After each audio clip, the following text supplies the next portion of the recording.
जय श्री राम साथियों। आज की सुंदर राम कथा से जानकारी मिलेगी आपको कि भावी के बस धर्म धुरंधर ज्ञानी विद्वान और महायोद्धा चक्रवर्ती राजा दशरथ, जो अस्त्र शस्त्र शूल कृपाण वज्र से भी नहीं डरा करते थे, वह आज लाचार धरती में पड़े हुए हैं और कुछ उनसे कहते नहीं बन रहा है। केवल बड़ी गहरी गहरी सांसें ले रहे हैं, बीच में नेत्र उघाड़ कर देखते हैं। आइए देखते हैं।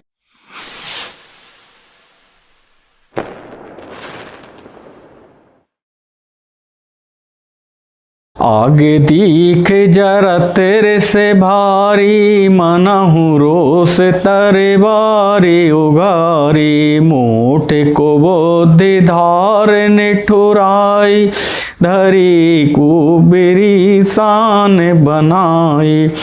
प्रचंड क्रोध से जलती हुई कैकेयी बिल्कुल तलवार की तरह चमक रही हैं। भयानक कठोर मंथरा रूपी पत्थर पर जिसकी धार तीव्र की गई हो, प्रचंड क्रोध से जलती हुई कैकेयी ऐसी जान पड़ रही हैं जिस प्रकार से नंगी तलवार हो, और तलवार की जो मूठ है वो कुबुद्धि है और उसकी जो निष्ठुरता है उसकी धार है तलवार की। लखी मही पे कराल कठोरा, सत्य की जीवन ले है मोरा, बोले राव कठिन करी छाती, बानी शबिनय तासु सुहाती। राजा ने देखा कि यह तलवार बड़ी भयानक है और कठोर है। सोचा कि यह सत्य ही यह हमारे जीवन को ले लेगी।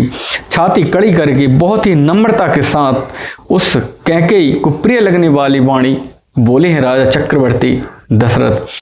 प्रिया बचन कस कह से कुभाती, वीर प्रीत प्रीत करी हाथी, मोरे भरत राम दुई आँखें, सत्य कहूँ करी शंकर साखी। प्रिया, तुम किस प्रकार से ये अप्रिय वचन बोल रही हो? मेरी तो दो आंखें हैं, एक भरत हैं और एक राम है, और मैं यह शंकर जी को साक्षी मानकर कह रहा हूं। अवश्य दूत मैं पठे विप्राता, ए हई बेग सुनत दो भ्राता, शोधन शोधि सब साजु सजाई, देऊं भरत कहूँ राज बजाई। मैं अवश्य ही सुबह होने पर दूत को पठाऊंगा और भरत और शत्रुघ्न आ जाएंगे, और सुदिन सुमंगल और सुनक्षत्र देखकर भरत का राज्याभिषेक कर दूंगा।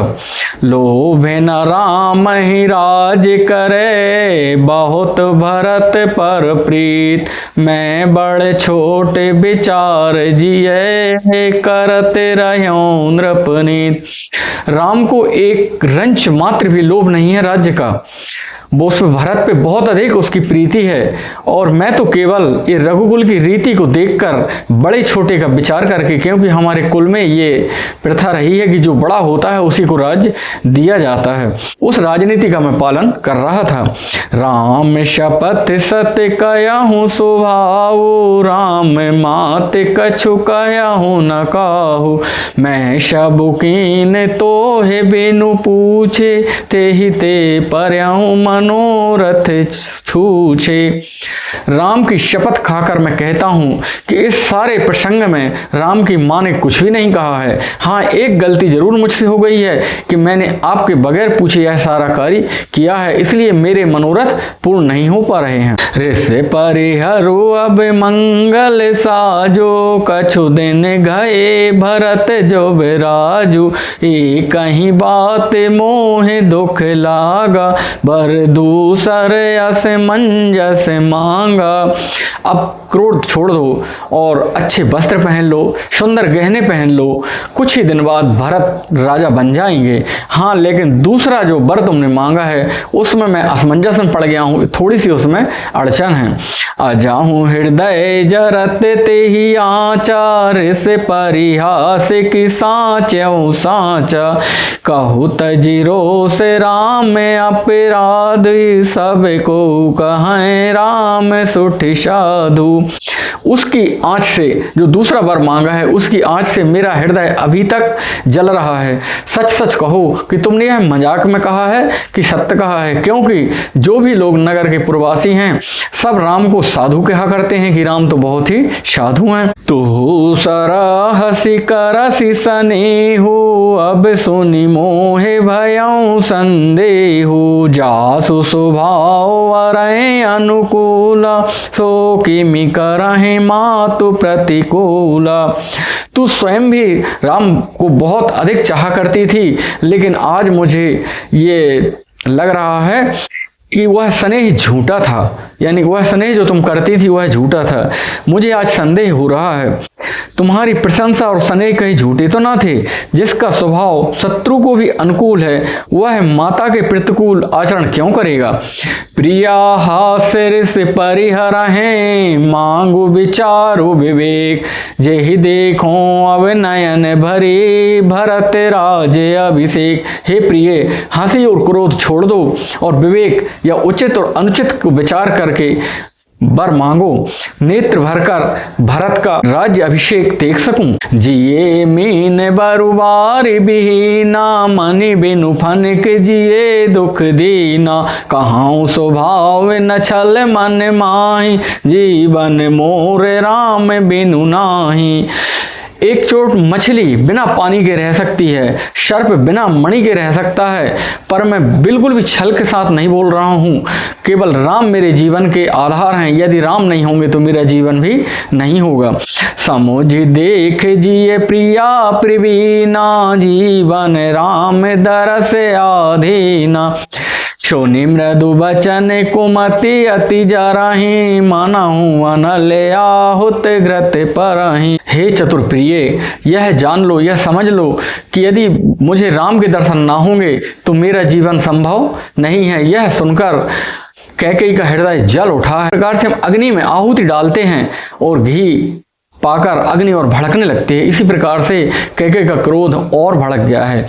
कहाँ करहूँ किन कोटि उपाया, यहाँ न लागै राउर माया, देह के ले हूँ अजस करी नाही, मोहे न बहुत प्रपंच सुहाई।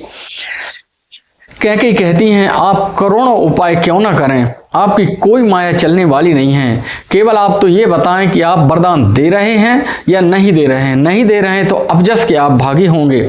मुझे बहुत प्रपंच या बहुत बखेड़े आते नहीं हैं, मैं सीधी सीधी बात करती हूँ। राम में साधु तुम साधु सयाने, राम माति भली सब पहचाने, जैसे कौशिला मोर भलता का, तसे फल उन्हीं देव करि शाखा। राम साधु हैं, आप बहुत सयाने साधु हैं, और राम की माता कौशल्या भी भली हैं। मैं सब जानती हूँ, मैं सबको जान गई हूँ। और जिस प्रकार से कौशल्या मुझे फल देने वाली थी, अब उनको मैं फल देने वाली हूँ। होते प्रात मुनि बेस धरी, जो न राम बन जाए, मोर मरन राउर अजस, नृप समुझै मन माय। सवेरा होते ही मुनि का वेश धारण करके राम यदि वनवास को नहीं गए तो आप मेरा मरा हुआ मुख देखेंगे।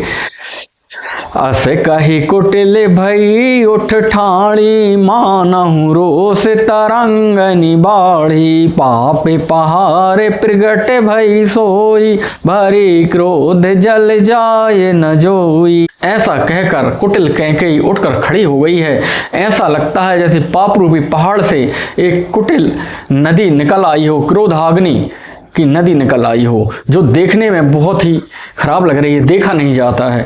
दोबर कुल कठिन हट धारा, भवर को बेरी बचन प्रचारा, ढाहत भूप रूप तरुमूला, चले विपत्ति बार दे अनुकूला। दोनों वरदान उस नदी के किनारे हैं। कैकेयी का कठिन हठ उसकी तीव्र धारा है, और उसमें उठने वाली जो भंवर है वो कुबरी की प्रेरणा है, और राजा दशरथ जी को जड़ मूल से ढहाती हुई यह विपत्ति रूपी नदी चली जा रही है, समुद्र की ओर बह रही है। लखी नरेश बात दे फुर सांची, तीय में सिमीचो शीस पर नाची, गही पद विनय कीन बैठारी, जनी दिन कर कुल हो से कुठारी। राजा ने समझ लिया कि बात सचमुच वास्तव में है, स्त्री के बहाने मेरी मृत्यु ही सिर पर नाच रही है। तदंतर राजा ने कैकेयी के चरणों को पकड़ लिया है, उसे बिठाकर विनती की है, तू सूर्य कुल रूपी वृक्ष के लिए कुल्हाड़ी मत बन। मांगो माथे अब दे हो तो ही, राम बिरह जनि मारसी मोही। राखु राम में कहो जे ही ते ही भांति, नाही तजरहि जन्म भरी छाती। तू मेरा मस्तक मांग ले, मैं खुशी खुशी दे दूंगा, पर राम का विरह मुझसे मत मांग। जिस किसी प्रकार से हो तू राम को रख ले, वरना पूरे जीवन तेरा हृदय जलता रहेगा। देख व्याधि असाध नृपे, पर्यों धरन धुनि मात, कहते परम आरत बचन है, राम राम रघुनाथ। राजा ने देखा कि रोग असाध्य है, वह अत्यंत आर्तवाणी से हा राम हा रघुवर हा रघुनाथ कहते हुए सिर पीट कर जमीन पर गिर पड़े हैं।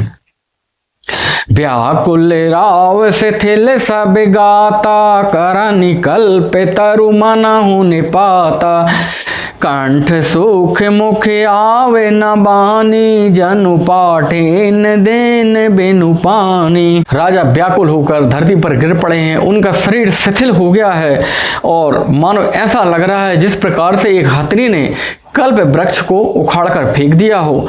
बिल्कुल ऐसे कलप रहे हैं जैसे कोई पहिना मछली को जल से निकालकर बाहर फेंक दिया हो।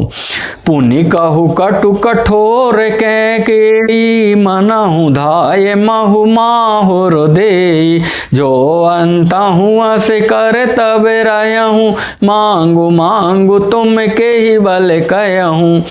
कैकेयी फिर कड़वे और कठोर वचन बोली है कि इस प्रकार से जहर भरे, जैसे घाव में किसी ने जहर भर दिया हो, इस प्रकार से बोली हैं। जो अंत में ऐसा ही करना था तो किसके बल पर कहते थे मांग लो वरदान मांग लो।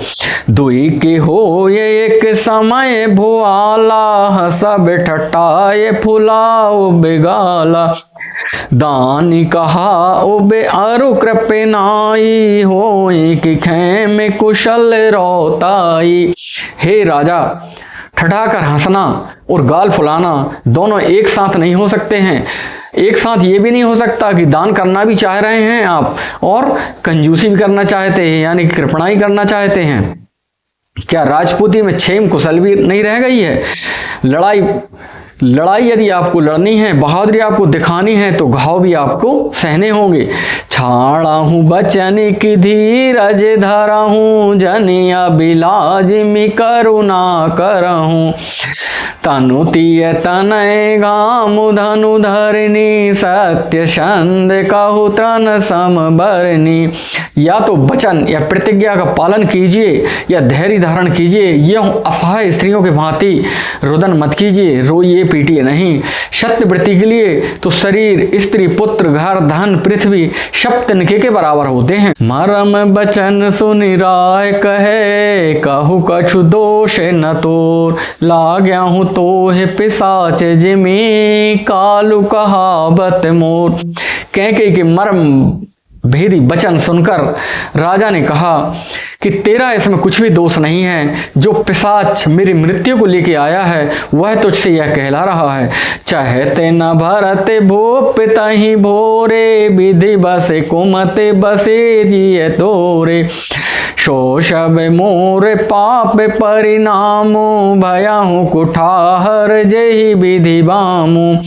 भरत तो भूल कर भी राजपद नहीं चाहते हैं, होनहार बस तेरे ही जी में कुमति आवसी है, और यह सब मेरे पापों का परिणाम है, जिससे कुछ समय बेमौके पर विधाता विपरीत हो गया है। शोभा से बसाएं फिरे अवध सुहाई, सब गुण धाम राम प्रभुताई, कर हैं भाई शकल से विकाई, हो हैं त्यों पुर राम बड़ाई। तेरी उजाड़ी हुई है अयोध्या निश्चित ही एक समय आने पर फिर से बस जाएगी, और सब लोग राम की जय जयकार करेंगे, सब भाई राम की सेवकाई करेंगे और आपस में प्रेम करेंगे। तोरे कलंक मोर पछताओ, मुआए न मिटाए न जाहें काहू, अब तो ही नीक लागे करो सोई, लोचन ओट बैठ मोहि गोई। केवल तेरा कलंक और मेरा पछतावा ही लोगों की चर्चा का विषय बनेगा, यह किसी तरह से मिट नहीं पाएगा। अब तुझे जो अच्छा लगे वही कर, बस एक काम कर, मेरी आंखों के सामने से दूर हो जा। जब लग जियो कहाँ कर जोरी, तब लग जाने कछु कहाँ से बहोरी, फिर पछिते हंसी अंते अभागी, मारसी गाय नहारू लागी। मैं हाथ जोड़कर कहता हूँ, मैं जब तक जीवित हूँ तब तक मेरे सामने मत आना, क्योंकि तू केवल बाद में पछताएगी ही। अरे अभागिनी, फिर तू अंत में सिर्फ पछताएगी, क्योंकि ऐसा लगता है जैसे तात के लोभ में आकर लोग गाय को मार दे रहे हों। यानी कि जब एक बार की बात है, एक तांत रस्सी गाय के पेट में चली गई थी। अब दो तरीके थे, या तो वो रस्सी को भूल जाएं या गाय को मार के रस्सी निकाल लें। तो वो तांत निकालने की बात राजा दशरथ कह रहे हैं कि तू इस प्रकार से कर रही है कि एक छोटी सी तांत के पीछे एक गाय का पूरा जीवन ले रही है। पर्यों राव कही कोट विधि, काहे करस निदान, कपट सयन ना कहते कछु, जागति मनहु मशान। राजा करोड़ों प्रकार करोड़ों तरह से समझा रहे हैं, लेकिन तू क्यों सर्वनाश कर रही है? पृथ्वी पर गिर पड़े हैं, कपट करने में चतुर कैकेयी कुछ भी नहीं बोलती है। मौन रहकर ऐसा लगता है जैसे मसान में सिद्धि की जाती है, ऐसे कैकेयी सिद्धि कर रही है। राम राम रट बिकल भुआलू, जन बेनु पंख बेहंग बेहालू, हृदय मनाओ बोर जनि होई, राम ही जाए कहे जनि कोई। परवश राम राम रट रहे हैं और मन में सोच रहे हैं कि आज सुबह ही ना हो तो अच्छा है, या फिर कोई राम से जाकर यह बात ना बताए। दय कराहूं जनि रवि रघुकुल गुर, अवध बिलोक सूल हो हई, और वो पे प्रीत के कई कठिनाई, उभय अवध विधि रचे बनाई। हे रघुकुल के गुरु, बड़े रे मूल पुरुष सूर्य, आप अपना उदय ही ना करें। अयोध्या का बेहाल देखकर आपको कष्ट होगा, आपको बहुत पीड़ा होगी। राजा की प्रीति और कैकेयी की निष्ठुरता दोनों ब्रह्मा ने सीमा तक रचकर बनाया है, अर्थात राजा प्रेम की सीमा है और कैकेयी निष्ठुरता की सीमा है। बिल्ले पते नृपय भयाऊ भेन सारा, बीना भेनु संग धुनि द्वारा, पढ़हि भाट गुण गावहि गाय, सुनत नृपय जनु लागहि सायक। विलाप करते करते राजा सवेरा हो गया है। राजद्वार पर वीणा और बांसुरी शंख की ध्वनि होने लगी है, भाट बिरदावली पढ़ रहे हैं, लेकिन राजा के कानों में जो वाणी यह सुनाई दे रही है उन्हें वो कांटों की तरह, सूली की तरह चुभ रही है।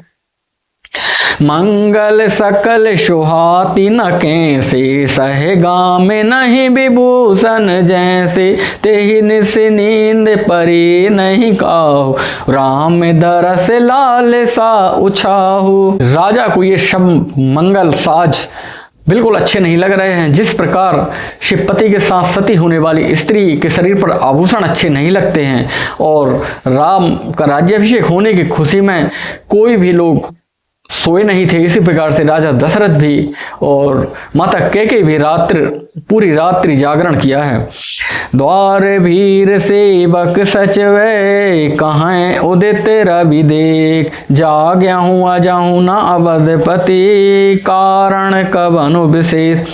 राज द्वार पर मंत्रियों और सेवकों की भीड़ लगी है। वे सूर्य को देखकर कहते हैं कि ऐसा कौन सा विशेष कारण है कि राजा अभी तक नहीं जागे हैं। पछले पहर भूप नित्य जागा, आजो हमें बड़े अचरज लागा, जाओ सुमंत्र जगा बहु जाई, कि जहू काज रजाय सुपाई। आखिरी पहर में राजा स्वयं जाग जाया करते थे, लेकिन आज ऐसा कौन सा कारण हो गया है कि राजा जागे नहीं हैं। हे सुमंत्र, तुम जाकर राजा को जगाओ और आयुष लेके यानी कि उनकी आज्ञा लेकर सारे कार्य आगे करो। गया हूँ सुमंत्र तब राउर माही, देखी भयावन जाते डेराही, धाये खाए जनु जाए नहेरा, मानहु विपति विषाद बसेरा। तब सुमंत्र रावले राजमहल में गए हैं। फिर महल की भयानकता को देखकर उनके पैर आगे नहीं बढ़ रहे हैं, वो डर रहे हैं मानो दौड़कर वह भगवान उनको काट खाएगा। मानो विपत्ति और विषाद ने वहां डेरा डाल दिया हो। पूछे को ना उत्तर दे, गए जय भवन भोप के, कहे जय जियो बैठो सिरो नाई, देखे भोप गति गया हूं सुखाई। पूछने पर कोई जवाब नहीं दे रहा है। जय जीव कहकर वह राजा के पास बैठ गए हैं। सोचे बिकल विवरण मही पर्याओ, मानहु कमल मूल परिहरहूँ, साचो सभी ते सकै नहीं पूछी, बोले अशुभ भरे शुभ छूछी। राजा सोच बस व्याकुल धरती पर पड़े हुए हैं। मंत्री वो इस प्रकार से पड़े हैं जैसे कमल जड़ से उखड़कर मुरझा जाता है, वैसे ही राजा धरती में पड़े हुए हैं। मंत्री भी कुछ पूछ नहीं पा रहे हैं डर के कारण का क्या हो गया है। हाँ, मन में जरूर उनको लग रहा है कुछ अशुभ हो गया है। तब कैकेयी बड़ी अशुभ वाणी में बोली हैं, परहि न राजै नींद निसी, हे तो जान जगदीश, राम राम रट भोर किए, कहाऊं न मरो मैं महीश। राजा को रात भर नींद नहीं आई है और इसका कारण तो जगदीश्वर ही जाने। रात भर राम राम रटकर राजा ने पूरी रात गुजार दी है। इसका भेद राजा कुछ भी नहीं बता रहे हैं। आना हूँ राम ही बेग बुलाई, समाचार तब पहुँचूं आई, चले हूँ सुमंत्र राय रुख जानी, लखी कुचाल कीन कछुरानी। कैकेयी कहती हैं कि कुछ भी समझ में नहीं आ रहा है, तुम तो जल्दी से जाके राम को बुला लाओ ताकि राजा के मन में जो भी है वह दुख उनका दूर हो जाए।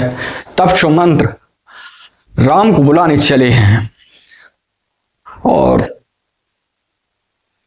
मन में सोच रहे हैं कि कुछ तो रानी ने गड़बड़ की है। सुमंत्र सोच से व्याकुल होकर राजमहल में जा रहे हैं, लेकिन उनके पैर आगे नहीं बढ़ते हैं। वह सोच रहे हैं मन में कि राजा क्या कहेंगे राम को बुला। किस तरह से हृदय में धीरे धरकर वे द्वार पर गए हैं। सब लोग उनको मन मारे उदास देखकर पूछने लगे, क्षमाधान कर सो सब ही का, गया हूँ जहाँ दिन कर कुल टीका, राम सुमंत्र हिया बत देखा, आदर कीन पिता सम लेखा। सब लोगों का समाधान करके किसी तरह समझा बुझाकर सुमंत्र वहां गए हैं जहां राम भगवान हैं। सूर्यकुल के तिलक श्री रामचंद्र जी थे। श्री रामचंद्र जी ने सुमंत्र को आते देखा तो पिता के समान समझकर उनको आदर दिया है। निरखी बदन कहे भूप रजाई, रघुकुल दीप चले हूँ लिबाई, राम को भांति सचिव संग जाहि, देख लोग जह तैं बिलखाही। श्री रामचंद्र जी का मुख देखकर राजा की आज्ञा सुनकर वे रघुकुल के दीपक श्री रामचंद्र जी अपने साथ लेवा चले हैं। श्री रामचंद्र जी के मंत्री के साथ बुरी तरह से बिना किसी लवाजमे के जा रहे हैं। वह देखकर लोग जहां तहां विषाद कर रहे हैं। जाए दीख रघुवंश मणि नरपति निपट कृसाज, सहेम पर्यों लख सिंह नहीं मनहु वृद्ध गजराज। रघुवंश मणि श्री रामचंद्र जी ने जाकर देखा कि राजा अत्यंत ही बुरी हालत में पड़े हैं, मनो सिंगनी ने देखकर कोई बूढ़ा गजराज सहम कर गिर गया हो। सूख अधर जरय शब अंगो मनहु दीन मनहीन भुअंगो, सरस समीप दीख कैकेयी मानहु मीच घरी गनिलेई। राजा की ओंठ सूख रहे हैं, सारा शरीर जल रहा है, मानो मणि के बिना सांप सूख रहा हो। पास ही क्रोध से भरी कैकेयी देखा मानो साक्षात मृत्यु हुई बैठी है। राजा जीवन की अंतिम घड़ियां गिन रहे हैं। करुणामय मृदु राम स्वभाव, प्रथम देख दुख सुना न काऊ, तदप धीर धरि समय विचारी, पूछी मधुर वचन महतारी। श्री रामचंद्र जी का स्वभाव कोमल और करुणामय है। उन्होंने अपने जीवन में पहली बार दुख देखा है। इससे पहले कभी उन्होंने दुख सुना भी ना था। तो भी समय विचार कर हृदय में धीरज धरकर उन्होंने मीठे वचन माता कैकेयी से पूछे हैं। मोहि कहु मात तात दुख कारण, करे जतन जोई होए निवारण, सुनहु राम सब कारण येहु, राजाएं तुम वर बहुत स्नेहु। हे माता, मुझे पिताजी के दुखी होने का कारण बताइए। यदि मेरे बस में होगा तो मैं वह दुख दूर करने का प्रयास करूंगा। तो कैकेयी बोलती हैं कि हे राम, मुझे तो इतना ही समझ में आया है कि वो आपको बहुत प्रेम करते हैं, बहुत स्नेह करते हैं, इस कारण से वह दुखी हैं। दैन कहे समोहि दोई बार दाना, मांग्यो जो कछु मोह सुहाना, सो सुनि भयों भूप और सोचू, छाड़ी न सके तुम्हार सकोचू। एक बार उन्होंने 2 वरदान देने के लिए कहे थे और मुझे जो अच्छे लगे मैंने वो 2 वरदान मांगे हैं। और राजा आपके स्नेह को, सकोच को या प्रेम को त्याग नहीं पा रहे हैं, जिस कारण से वो कुछ बोल नहीं पा रहे हैं। सुत स्नेह इत बचने उते, संकट पर्यों नरेश, कहीं ताय सुधारों सिरे, मैटों कठिन कलेश। इधर पुत्र का स्नेह है, उधर बचन की प्रतिज्ञा है। राजा इसी संकोच में कुछ बोल नहीं पा रहे हैं। यदि हो सके तो तुम इनकी आज्ञा सिरोधारी करके इनका कष्ट दूर करो। साथियों, आज की राम कथा सिर्फ और सिर्फ विश्वासघात की कथा, हम मानवीय लोगों के हिसाब से विश्वासघात की कथा, बाकी उसमें अन्य चीजें भी हैं। सरस्वती जी ने मंथरा का मन बदला, उसने आके माँ कैकेयी को भ्रम में डाला, ये सब है। लेकिन हम लोगों के लिए बहुत ही षड्यंत्र समझ में आता है और माता कैकेयी षड्यंत्र में सफल हुई हैं। राजा दशरथ बेहाल हो गए हैं। आज फिर मैं वही कहना चाहूंगा कि अति उत्साह में कोई वचन नहीं देना चाहिए। वचन देने के बाद उन्हें निभाने भी पड़ते हैं, इसलिए बहुत ही सोच समझकर प्रतिज्ञा लेनी चाहिए। आज की कथा यहीं तक। आज आपसे लेता हूं विदा। जय श्री राम।